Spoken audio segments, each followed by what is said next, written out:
You said off camera, and I hope it's okay that I'm repeating this, Prince Harry is done. Can you expand on that? He's tarnished by losing a case which has cost them at least £50 million in costs. For Harry now, it's downhill faster than he can imagine. I'm sure he thought he was going to win because the lawyers around him kept on encouraging him. And you've got to look at the role of the lawyers in all this. They've been on a gravy train earning tens of millions of pounds. They won a lot of money. Prince Harry under dramatic financial pressure after his devastating courtroom loss to the Daily Mail, as Elton John, the one man with enough money to save this guy, finally says enough. Finally says, no, Duke, I'm not your bank. Harry and Meghan Markle made a bold and unprecedented choice. They stepped away from the British royal family, seemingly convinced they could carve out a future far beyond the royal walls. The idea was clear: take control of their own narrative, build their own brand, and show the world they didn't need the backing of the monarchy to succeed. It was a story poised to inspire millions. Two people daring to redefine what life beyond royalty could look like. But the reality, as royal biographer Tom Bower has observed after years of close scrutiny, hasn't exactly matched that grand vision. Bower has taken every opportunity in interviews, documentaries, and televised discussions to reveal what he sees as a steep and troubling decline in their journey. He's pointed to tangled controversies around their charitable efforts, reports of friendships quietly fading, and a royal family that continues to move forward even without them. What emerges is not the triumphant independence they aimed for, but a complex and deeply fraught situation. Today, we're diving into 13 striking reasons why Tom Bower believes that Harry and Meghan have reached an incredibly fragile breaking point. And trust me, you won't want to miss reason number 10, because Bower's insight into how the palace allegedly managed to outmaneuver them is as shocking as it is eye-opening. He and Meghan now, in my view, have reached the end of a chapter. They're now into a serious problem of survival. Yeah. Because they've been judged to be unreliable, untrustworthy by the king and by the judge. And what are they going to do for their income from now on? They're not going to trash the family Katie, even more. I mean, look, it's a really interesting question because it is a law of diminishing returns, right? They've realised the more they trash the family, the more despised they became, particularly in this country. They have also realised, because the A-listers ran a mile, because A-listers aren't stupid. They want to be with the king and the next king. They want to be with Charles, William, Taylor Catherine. Swift is hanging out with William and Catherine, right? That's who the A-listers want to be with. They don't want to be with the renegades trashing their family that everyone hates, right? The wedding alone, when she had those all the Hollywood people there she didn't know, was plotting her return. And of course, when I started the book starts in the cusp of their fame 5 years ago, when they had the Netflix series, his book, the As Ever series, the Netflix series, everything. They thought they were going to be absolutely riding high, but the book chronicles their decline and their now desperation for money and for revalidation as royals, and they're in a very bad situation. Now, let's start with number 1, the legal battles that have grabbed headlines and tested their limits. When we talk about Harry's courtroom saga, it's one of the most relentless and publicized chapters since their royal departure. Far from the private life they might have hoped for, Harry has found himself entangled in numerous high-stakes legal clashes, primarily against British tabloids, and related to security concerns. Ironically, the very man who vowed to shield himself and Meghan from invasive press attention has ended up walking past relentless swarms of camera crews outside London courts time and again. These battles aren't just exhausting, they're incredibly costly. Legal fees pile up quickly when you're dealing with layers of lawyers, drawn-out hearings, multiple appeals, and the sheer drama of courtroom showdowns. And this has sparked widespread speculation. Just how long can Harry sustain this all-out legal offensive while managing his finances? Here's where the story takes a surprising twist. How would you describe the trajectory of Harry and Meghan's reputations professionally and personally? It feels like they've taken quite a bit of a dive. I think professionally they've gone down dramatically, and I predicted it in the book, but even I would not have thought it'd be that accelerated. I think personally, they've separated their professional lives, but I think what's really a great problem for them now, as of in the last few weeks, is that Meghan Meghan has got no real income anymore. She's finished. Right. The Netflix series is over. There's no great podcast. They don't generate any money. And I don't see where she is going from here. I think she has a major problem. This isn't just a casual legal skirmish anymore. In one key trial, Harry's own testimony came under fire, inviting harsh criticism and giving his detractors fresh fuel to question his credibility and motives. The mounting legal expenses have even led to rumors that Harry reached out to a longtime friend Elton John for financial support. Imagine that,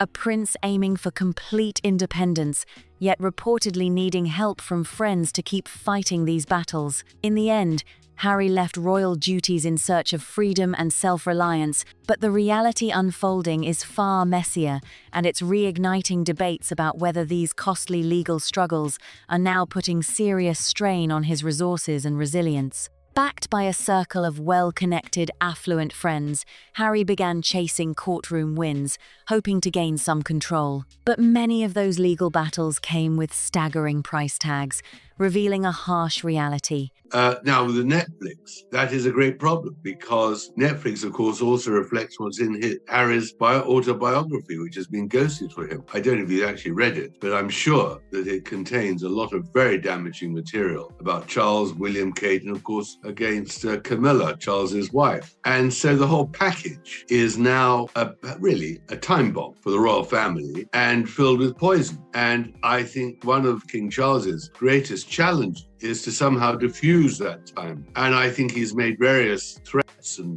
Meghan and Harry and warned them that if they go ahead, they're going to find themselves ostracized in a way which they can't believe. And so they're worried. Mm-hmm. And yet they want their $100 million from Netflix and their reported $50 million from Spotify. And I don't know what he's gotten as the advance for his book. Walking away from royal life is anything but cheap. The more disputes piled up, the more the costs skyrocketed. Meanwhile, their public narrative focused heavily on the invasion of privacy and relentless press scrutiny, a key part of their story as they stepped back from royal duties. Then came an unexpected twist that added a layer of irony. They plunged headfirst into the very world they'd criticized, the hectic, camera-flooded universe of Hollywood. The entertainment industry welcomed them with open arms. Netflix and Spotify jumped at the chance to sign lucrative deals, giving Harry and Meghan what seemed like a golden ticket to reinvent themselves as producers, podcasters, and media moguls. Settling into the luxurious Montecito lifestyle, they appeared poised to carve out a new kingdom of influence, far from Buckingham Palace. The streaming giants placed big bets on their story, convinced audiences would be captivated by this royal couple's untold tales, celebrity aura, and insider revelations. But here's where the story took a sharp turn. Capturing Hollywood's attention is one thing, but holding it. They're now going back to Netflix saying, we've got to take huge chunks of it out.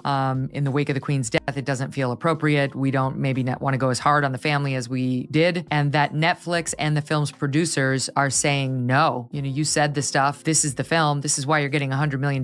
Too bad. Well, I think that what happened is they made a pact with the devil when they first got to the United States from Canada in 2020. They needed money. They wanted fame. They wanted to be able to tell their story in their terms. And I think what's changed is that in their trips to Britain, first earlier this year when they met the Queen and then certainly during the funeral, they suddenly realized that they're going to lose not just their own reputations, but I think they've been given an ultimatum. First of all, I don't think their children will get titles if they go ahead, slander the royal family. But they also have got to consider that their own titles, the Duke and Duchess of Sussex, could be taken away by Charles if they misbehave. And I think that's something that Meghan and Harry are very worried about, because after all, although she pours dirt on the royal family the whole time, whenever she introduces herself, she says, I am Meghan, Duchess of Sussex. That proved to be far more complicated. The royal drama, which initially captivated fans worldwide, didn't have endless new chapters to offer. Critics began pointing out that much of their content revolved around just one theme, their uneasy exit from royal life, recycled through interviews, documentaries, Harry's podcasts, and his memoir. Over time, the shine started to fade, and audiences began wondering what's next beyond royal grievances. As interest thinned, cracks started to show. Spotify pulled the plug on their deal, and other projects were met with delays, critical headlines, and uncertainty. The grand media empire that promised to finance their California lifestyle suddenly looked far less unstoppable than anyone had predicted. They had left the palace, claiming a desire for freedom from the invasive spotlight, only to find themselves immersed in Hollywood's relentless glare. But of course, we haven't mentioned her attempt to re-enter the jam market, which is pretty amusing. How she also on Instagram featured her jam, which no one wants to buy, which millions of bottles are stacked up somewhere in some godforsaken warehouse somewhere. So it's absolutely hilarious watching them struggle for survival. And it's going to be a fascinating story to see how they financially even cope with the world they're now living in without an income. Because whereas Andrew has destroyed himself, Meghan and Harry still have a long way to go before they completely self-destruct. And the process is fascinating, and that's why I wrote the second book, because what had happened in the previous 3 or 4 years was so extraordinary. And now I think that their operation, which is now poorly financed because they're not earning real money anymore, is survival. They are desperate to make sure they don't go under and finding ways in which they can somehow prove still relevant. This time selling front row passes to their personal lives. And that brings us to the heart of the paradox. The quest for privacy wasn't really part of the plan. Harry and Meghan spoke openly about craving peace, space, and control away from the chaos of royal life. But once they touched down in America, the cameras didn't disappear, they just followed them in exchange for much bigger paychecks. Family tensions, Harry's ongoing grief over Diana's loss, therapy sessions, and his complicated relationship with William all became chapters in their unfolding public saga. The very privacy they sought seemed to slip further from reach, tangled up with a new kind of public scrutiny, all while the spotlight only grew brighter. Suddenly, Charles found himself caught up in a whirlwind where deeply private moments were no longer his alone.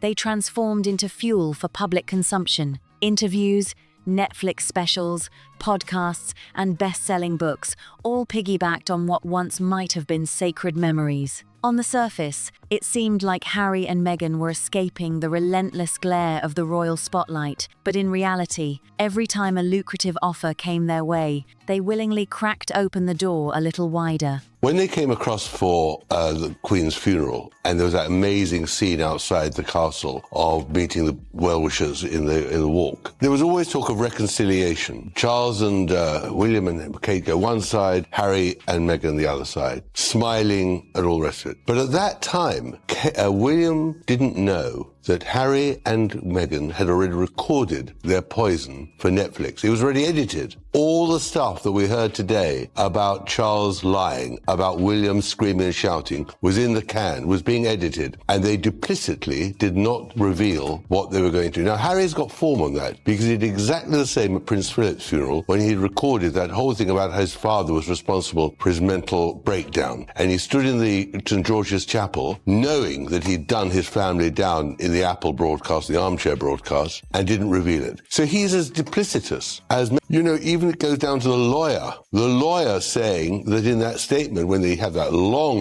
attack on the Mail, which is astonishing, that Meghan, we know she lied in her statement, that she says that she didn't cooperate with Omid Scobie, and she said that she didn't consult anyone in writing the letter to her father. That was in a sworn written statement. That was untrue. She then admits that it was untrue. But her lawyer says Meghan didn't lie. Well, extraordinary how the whole thing is unraveling. Hollywood wasn't just a backdrop, it became their new stage. And with blockbuster contracts waiting in the wings, the idea of privacy started to shift. It wasn't something to seek or protect, but rather a premium commodity they could package, control, and broadcast on their own terms. The story had changed. The cameras were still rolling, but now Harry and Meghan were holding the remote, choosing precisely where they aimed the spotlight. It was a dangerous bargain, a deal with the kind of unseen consequences that come with signing away certain freedoms, almost like writing it all down in crayon, naive but permanent. Fame, fortune, and total control over their story that was the prize they chased from the beginning. Privacy? That was just the slick label sticking to the cover, making their royal departure seem like a noble quest for peace and autonomy. Meanwhile, the money kept pouring in, the cameras stayed busy, and the headlines never stopped. But even King Charles, watching from his throne, grew weary of the unfolding spectacle. His message to Harry and Meghan was crystal clear: continue down this path. Continue turning family drama into entertainment, and those cherished royal titles, the ones that still open doors, might not be safe forever. Well, the whole of the Colombian trip is actually shrouded in unbelievable mystery and secrecy, not least because the vice president, a controversial woman, didn't want it to be known that in the end, the Sussexes, who she thought would contribute hugely to her charities, I think it left around about $8,000 behind, which was a fraction, a tiny fraction of what she expected. And no one could understand who paid for the trip. And she leaked it, that it was the Soros Foundation, a charity in Colombia, that had paid. The Soros Foundation didn't want to comment about whether they had helped or not, but there's no doubt it came from the Vice President's office. And I assume it's true, because the Sussexes wouldn't have flown down on anything other than a private jet, and the Vice President didn't have one. And Soros was the person who they sort of leaked. It was a hugely controversial visit. Meghan used it to promote her fashion lines. She changed clothes at least 4 or 5 times a day, and there was always a link how to buy the accessory or the dress or whatever, on which she would get a commission. Suddenly, those Grand Duke and Duchess designations didn't feel quite so untouchable anymore.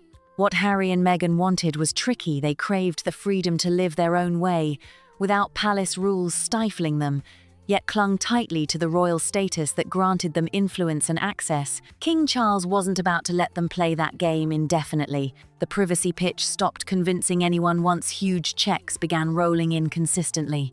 Instead of being the refuge they claimed, privacy had been transformed into exclusive, high-value content. Each new episode of royal drama arrived hand in hand with fresh cameras, juicy interviews, and another payday. And that leads us to number 4, drowning in debt. Harry and Meghan kept selling the dazzling California dream to royals who had escaped to the West Coast and, like magic, reinvented themselves as self-made moguls in the exclusive enclave of Montecito. So I think they've got to realign their image. I mean, I think in any case, they're burning out their royal status pretty fast now. I think that they'll, in the end, have to give that up because it won't wash. Well, that's what one of my questions is can they make their particular brand of celebrity last? Well, they can only do it by being sensational and by doing something. And I think they're constantly searching for new things to do. But in the end, it always comes back to returning to London like for the Jubilee so they might be able to be photographed with the Queen. Well, that went wrong, or alternatively dumping on the royal family in Harry's forthcoming book. But at some stage, it's going to be a damp squib. It is all about the content, isn't it? It's interesting that they've gone to Australia to make some money, and it'll be interesting to see how much they actually do make, because right. her health symposium at the 2-day event doesn't seem to be a sellout.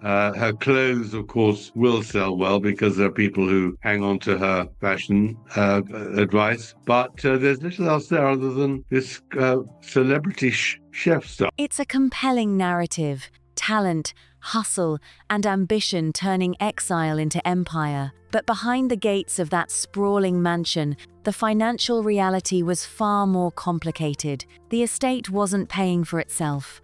Security costs soared, a team of staff worked tirelessly, lawyers were on speed dial, PR experts managed every move, and the luxurious lifestyle they embraced was burning through cash at an alarming rate, whether or not a shiny new Hollywood paycheck showed up. Meanwhile, Meghan's lifestyle and wellness business wasn't flooding their bank accounts with instant profits. The dream looked golden on the surface, but the numbers told a very different, far less glamorous story. Then came the real gut punch. Spotify, the once promised golden partnership, suddenly vanished. Their Netflix deal, which had felt like the endless jackpot, wasn't quite the treasure trove they'd hoped for either. Meanwhile, harsh whispers and cutting industry critiques had already chipped away at the powerful couple image Harry and Meghan once projected. That Duchess title they carried, it suddenly felt like a heavy shield, bearing the weight of expectations and judgment. Meanwhile, bills kept piling up.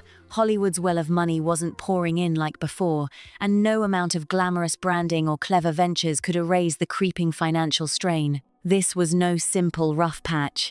It had evolved into something much darker, a crossroads where the dream of independence was clashing with harsh realities. But going back to Senator Bailey, his real problem is that he really didn't want to stay in Africa because Meghan didn't like Africa. And so he didn't go there for about 5 years with his own charity. And Chanduka is a really tough cookie.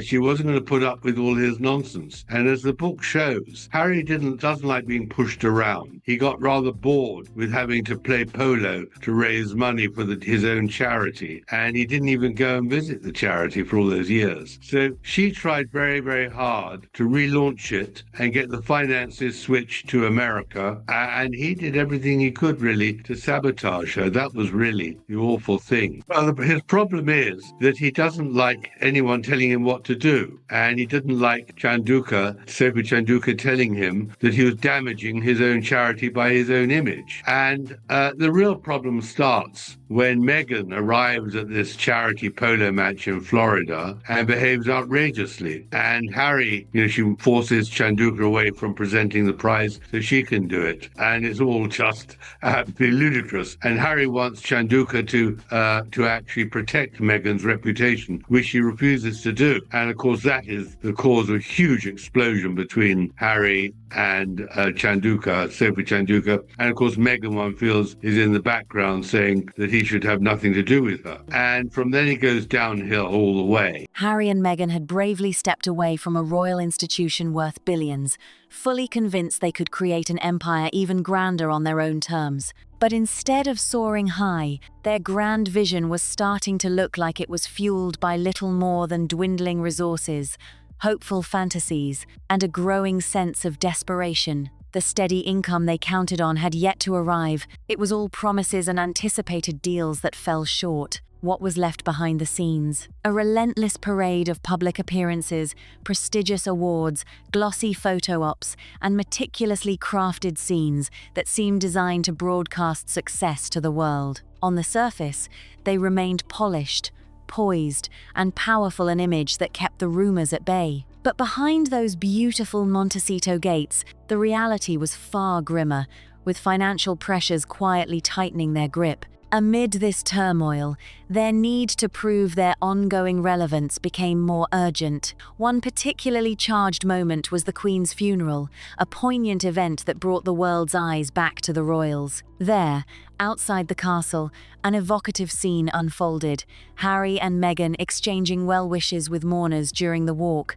Conversations swirled around the possibility of reconciliation. In Revenge, you wrote about a family torn apart that some might have thought was a bit strong, but it's only got worse, it seems. Well, I think King Charles has played it badly. That's the problem. I don't think he realised the full nature of Meghan's vindictiveness and her poisonous attitude towards relationships. He should have looked at the way she's appallingly treated her father and her former friends. And I think he should have closed her down. He shouldn't have let them give their children titles and all the rest. And he is a father clearly with a conscience that somehow he hasn't helped Harry in his youth, which is probably true. But now I think it's for him to make it absolutely clear that the Montecito royals are cut off and have absolutely no role whatsoever in Britain. Because, frankly, Meghan doesn't want it. She wants the title, but she never intends to come back here. She was never going to come to the coronation. She wants to be a star in her own right. And you can't deal with narcissists like her and slightly unhappy people like Harry rationally. You've got to, in the end, impose what is in your own interest and the interest of the British royal family. And that is not pandering to the Sussexes. I think they handled the whole Jubilee visit by Meghan and Harry very well. They controlled it and made sure there was no damaging fallout. So I think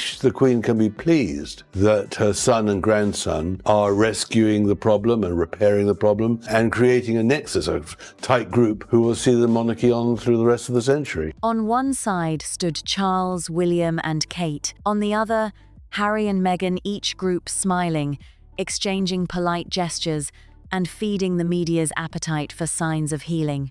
But what no one yet knew was far more chilling. William, unaware at the time, had no idea Harry and Meghan had already completed filming a Netflix project packed with pointed accusations, the kind of revelations that threatened to shatter any hope of peace. The project was already edited, sealed, and waiting to drop, filled with allegations about Charles lying and William losing his temper, hard-hitting moments that would soon ignite a firestorm. This wasn't an innocent tell-all. It was a calculated release timed in such a way that the royal family had no forewarning. Harry's history of such tactics only deepened the sting. He'd done something similar at Prince Philip's funeral, quietly recording a heartbreaking monologue about his father's role in his mental health struggles while standing in St. George's Chapel, all while knowing he was airing private family strife during a solemn occasion. That duality, public composure paired with private disclosure, cast him as just as cunning as Meghan in this saga. They are the victims of their own dishonesty. That is what is so fascinating. And do they realize it? Yeah. And the fact they don't give interviews to any other than people who they cultivate and control if they can. Nobody ever asks them, do you regret having lied to Oprah Winfrey? Do you regret having lied on Netflix? And all the magazine interviews, don't you see what a terrible mistake you've made? And are you prepared to apologize? That, I think, is what we're waiting to hear. We talk about the hypocrisy, the contradiction. It's just never ending because she is branding herself on social media as the trad wife. She developed an entire show where she's in someone else's kitchen, but that is not the definition of feminism. Well, I agree, but more to the point, how can you be a feminist and you only become famous because of who you marry? Oh, yeah. And not what you achieved yourself? Yeah. I mean, there's a complete contradiction of feminism. Right. And that, I think, is what's so ridiculous about any of these comparisons with historic figures in Britain, because in the end, she is a bad advert for feminism. Right. Look who I've married to become famous, not what I've done. Even as legal advisors prepare for battles ahead,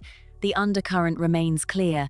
This is a story far from over, and the complexities within this family drama continue to unfold behind the carefully polished public facade. In that moment, when they unleashed that prolonged, intense attack on the Mail, it was truly shocking. It became clear that Meghan had not been truthful in her statement. She claimed she didn't cooperate with their inquiries or consult with them about a letter from a writer addressed to her father. This wasn't just casual talk, it was a sworn written statement. But as evidence piled up, it turned out she had in fact been involved and had consulted. She later admitted this, yet her lawyer insisted Meghan hadn't lied. The entire situation was unraveling in the most extraordinary way, almost like watching a tightly woven fabric slowly come apart thread by thread. Now, beyond just this, the entire Colombian trip was cloaked in layers of bewildering mystery and secrecy. Regardless of their success or failure with regard to what they've subsequently produced or not produced for Netflix, they are massive stars. They are a global phenomenon. They are extremely famous. They were once royals. This is Princess Diana's son you're dealing with here. Why shouldn't they throw their weight around? Because I think they're falling stars. Okay. I think that's the whole issue, that they were globally, and they are globally known, but because of the way they behaved in the last 4 or 5 years, and as a price of betrayal, their reputation and their status and their fortunes are crumbling. Because I think what they desperately need to do next is come back here, reconcile with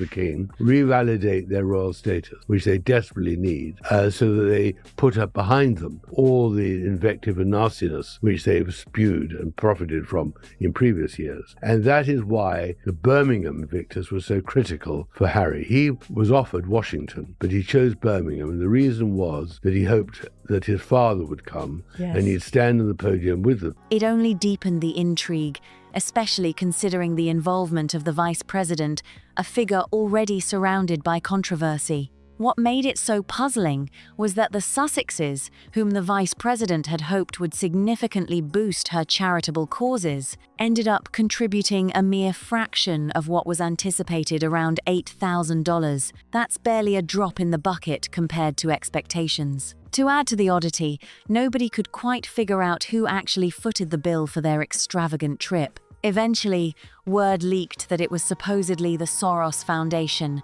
a charity based in Colombia that had covered the expenses. The foundation, however, chose to stay silent, neither confirming nor denying their involvement. Yet, everything pointed back to the vice president's office as the source of the funding. Considering the Sussexes only ever travelled by private jet, The logic followed.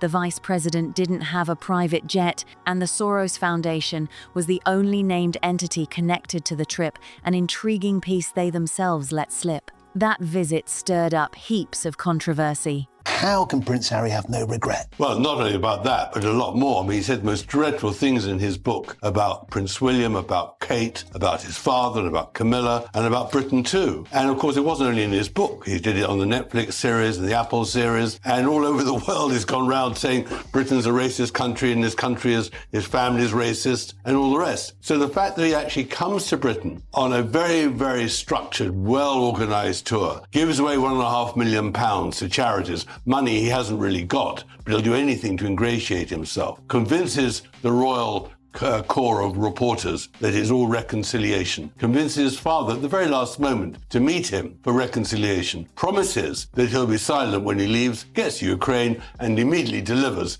this amazing self-justification of saying that his conscience is clear, that he's got no regrets, and that everything he said was just a matter of the truth, and it's about time his family buckled down and apologized to him. I mean, it is unbelievable. It's a new Harry. It's the Harry that wants to have his cake and eat it. He wants to live in California and pop over here just to remind people how important he is, and at the same time, of course, undermine the royal family. And that really is. He and Meghan together have done more in the last 4 or 5 years to destroy the royal family than anyone over the past hundreds of years. Meghan took every opportunity to showcase her fashion brands, seemingly changing outfits 4 or 5 times a day. At every turn, there was some link or mention of how viewers could purchase the clothing or accessories she wore, often through channels where she would earn a commission. It became clear that her trip was as much about promoting her personal brand as it was about any charitable work. In the end, it seemed like a clear misalignment between their public image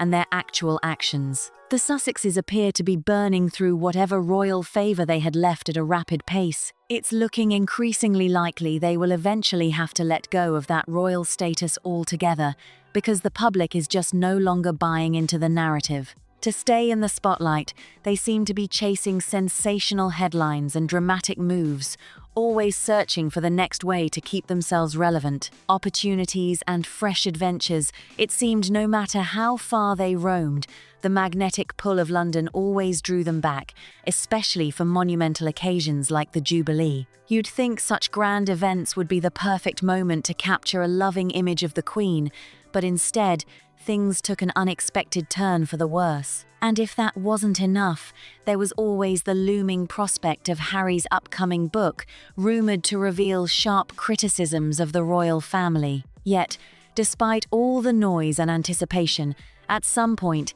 it had to fizzle out, becoming far less explosive than everyone expected. And Harry told a friend of his when he was in London recently that Meghan is in touch with Diana, and that Diana is assuring Princess Diana, the mother, and that Meghan is assuring Harry that his mother is absolutely sure that what they're doing is right, and she supports them absolutely in everything they're doing. And Harry told this story to my source in absolute seriousness. He really does believe that Meghan is talking to Diana, his mother. And Meghan, who has kept her silence, who this week was hugely humiliated, no Dior contract, Spotify off as we predicted, Netflix problems as we predicted, where's she going to go? Now she's been called a grifter. It's all very difficult, yet they clearly are on 2 different planets, and that's what's so interesting. but it's what Diana would have wanted. That's what he claims. I mean, it's hard to believe Diana would ever have wanted him to treat William in the way that he has, for example. Absolutely, but he needs reassurance, and Meghan has found the perfect vehicle to reassure him that all is well by telling him that his mother approves of everything that's being done. What's striking is their recent move to Australia, seemingly a bid to revive their fortunes. Watching the numbers, though, made me cringe, because despite the buzz, Harry's much-touted health symposium during that 2-day event didn't exactly set the world on fire or sell out in a flash. Sure, Meghan's fashion choices continue to captivate a loyal following, with fans eagerly snapping up her style tips, But beyond the glitzy outfits, the event struggled to generate real momentum. Instead, it leaned heavily on celebrity chefs and familiar faces to fill the gaps, a sign that the original spark was flickering. Then things started getting really uncomfortable. For years, Harry had barely stepped foot in places so deeply linked to his mother's work and legacy. He was constantly booked, always somewhere else, and with every passing year, questions about his true level of involvement grew louder. Meanwhile, Meghan appeared disinterested in making Africa a key part of their reinvented life. This was telling, because Harry's emotional bond to the continent, a connection so tightly woven into his mother's story, seemed to be fading into the shadows. It was like watching something precious slowly slip away. And then came the blow that was impossible to ignore: sabotage. This wasn't a slip-up or a careless misstep, and certainly not a mere accident. It was a harsh word, but a brutally honest one, coming from Britain's most persistent royal biographer to describe Harry's actions. According to Tom Bower's account, Harry simply couldn't find the time or energy to fully show up for the charity closest to his heart, the one preserving his mother's memory. Yet, paradoxically, he seemed to summon all his strength to feud with the very person struggling to hold the charity together. What was meant to be a tribute to Diana's legacy had instead morphed into a battlefield filled with accusations, legal threats, and a scathing appraisal from the biographer. The once noble mission appeared overshadowed by Harry's focus on safeguarding his own image rather than advancing the cause he vowed to champion. The story of this legacy had turned tangled and messy, a far cry from the noble vision it started as. And then came Chapter 9. The palace answered with silence. For years, the royal family silently absorbed each blow. While Harry and Meghan unleashed waves of interviews, personal stories, accusations, and headlines, the palace made quiet its weapon. No rebuttals, no grand statements, just a calm, collected reserve that, in its own way, spoke volumes. As explosive headlines kept flipping the narrative, Buckingham Palace found itself constantly on the defensive, tirelessly mopping up the damage as the Sussexes appeared to dominate the conversation. Every revelation seemed to tilt the scales in their favor, making it feel like the palace was simply reacting rather than controlling the story. But then, something subtle yet seismic happened. No flashy announcements, no headline-grabbing interviews, and no grand declarations from the palace. Instead, the royal institution discovered a surprisingly powerful tactic that Harry and Meghan hadn't anticipated: silence. No longer responding to every claim, the palace stepped back from the endless cycle of rebuttals and back-and-forth drama. Without the usual palace statements or counterattacks, the tight-lipped approach quietly closed the chapter, leaving Harry and Meghan to throw punches into the void, a ring where the opponent simply refused to engage. The message was clear. The palace wasn't interested in meeting conflict with more conflict. This wasn't about surrender. It was about standing firm. Meghan might crave the spotlight and the prestige, the title and recognition, but deep down, it seemed she never truly intended to return to the royal fold. She wanted her own stage, her own story, separate and distinct. What made this situation particularly tricky was the dynamic between Harry and Meghan. Their ambitions, frustrations, and emotions were just too complex to navigate with logic alone. You can't reason with people driven by a mix of deep dissatisfaction and personal desires for fame and validation.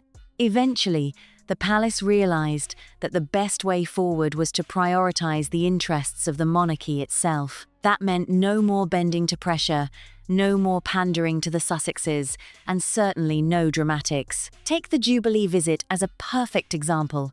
The royal family managed that moment with impressive control, anticipating every angle to ensure there was no unexpected fallout. The Queen no doubt found comfort in seeing her son William and grandson George stepping up, uniting the core of the family and shielding the monarchy from further upheaval. Together, they're building a resilient front line, determined to uphold the legacy well into the future. But here's where it gets even more compelling. By choosing their path, Harry and Meghan became prisoners of their own version of the truth. It's fascinating and somewhat tragic that they don't seem to fully grasp the impact of their choices. They selectively grant interviews only to those who align with their narrative, avoiding any conversation that might question their honesty or force accountability. No one asks the tough questions, like, "Do you regret what you said on Oprah?" or "Do you realize how your words have affected the royal family?" Nor do they face any inquiry into whether they'd be open to making amends. That's the silence many are waiting to break the moment when accountability might finally meet the story.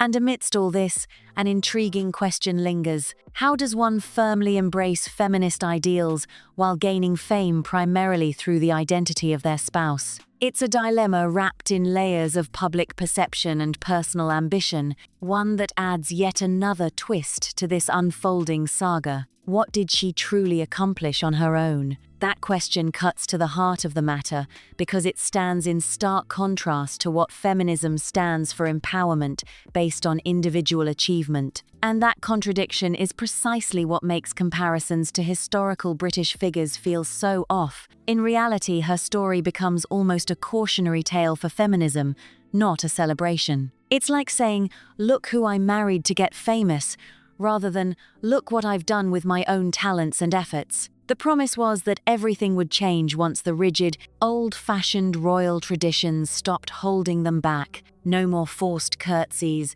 no more palace protocols, no more fights for attention with other members of the royal family. They were meant to be the youthful beacon of the future, while the monarchy slowly faded into irrelevance. But years later, the narrative twisted into something quite different. While Harry and Meghan threw themselves into streaming deals, podcasts, exclusive interviews, and rubbing shoulders with celebrities, the monarchy they left behind kept on ticking steadily. It didn't crumble, it didn't beg for their return, and most importantly, it kept functioning just fine without them. According to the biographer who spent years meticulously unraveling their meteoric rise and subsequent decline, the blockbuster Sussex comeback they pitched started looking much less impressive than the image they carefully sold. Tom Bower's blunt verdict pulls no punches. They weren't just slowing down or passing through a rough patch, they were falling.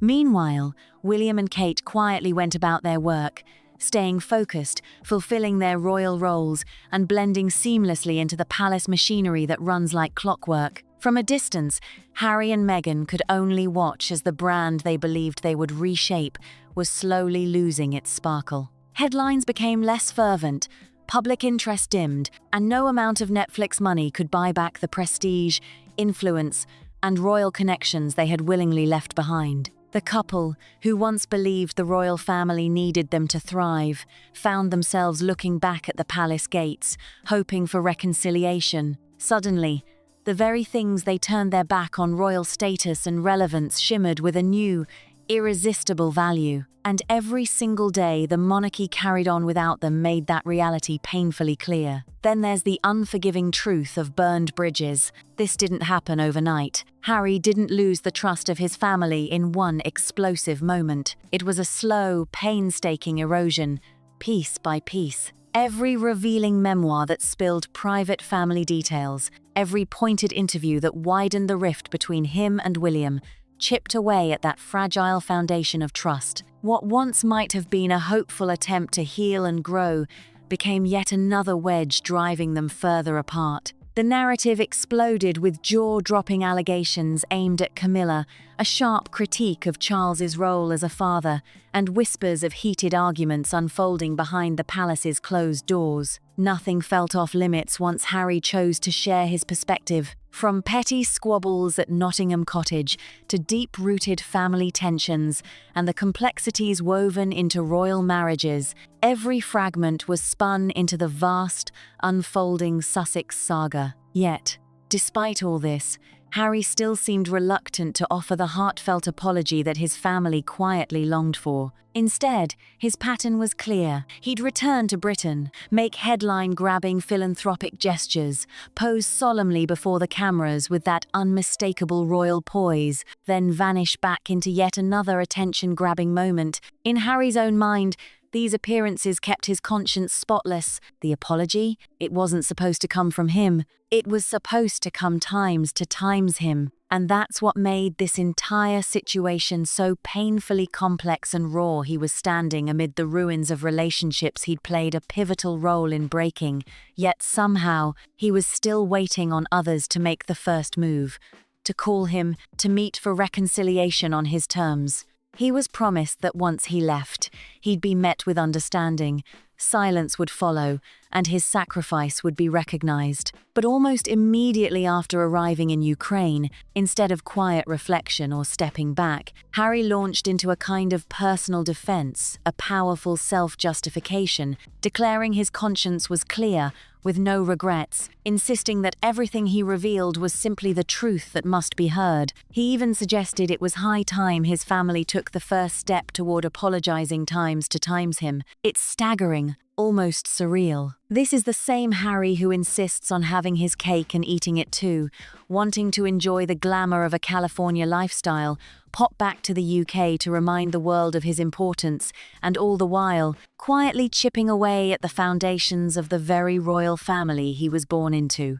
When you look at it soberly, it's clear Harry and Meghan, over these past few years, have made more waves in shaking up the monarchy than anyone else in recent memory. And here's something that makes the story even more intriguing. Harry confided in a close friend during a recent visit to London that Meghan is in spiritual contact with Diana. According to Harry, Meghan reassures him that his late mother, Princess Diana, wholeheartedly supports the path they're taking. This belief that Diana's watching over them, guiding them, and approving every choice they make adds an almost mystical layer to their journey. Harry shared this intimate detail with my source, offering a glimpse into how deeply intertwined his emotions and family history remain, even amid relentless turmoil. In all seriousness, he truly believes that Meghan is hearing the voice of Diana, his mother, speaking directly to her. Meghan, who has mostly stayed silent throughout this whirlwind, just faced what many would call a major public setback this week.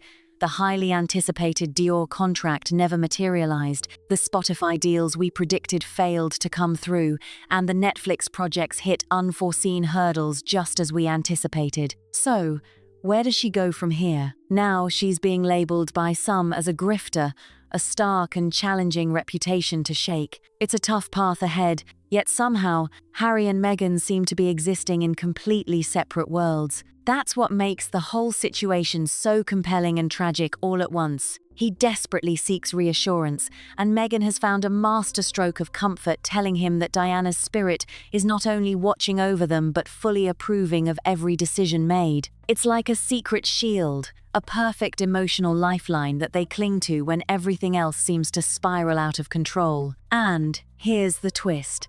Diana's legacy, built on genuine connection and empathy with everyday people, has been transformed, almost wrapped in a sort of aura that validates Harry and Meghan's choices. Whenever something backfires or a plan collapses, Diana's memory is pulled in to justify and support their actions, almost like an emotional talisman. According to Tom Bower's unflinching account, this speaks volumes about how far this saga has twisted and turned how the once proud royal legacy has become inseparable from a very personal family drama. So there you have it, 13 compelling reasons why Tom Bower insists this chapter is truly over for Harry and Meghan. From shrinking financial opportunities in Hollywood, to the legal chaos around their charity, to burned bridges within royal circles, and a palace that learned silence is indeed the most powerful response. This has been a story riddled with one remarkable misstep after another,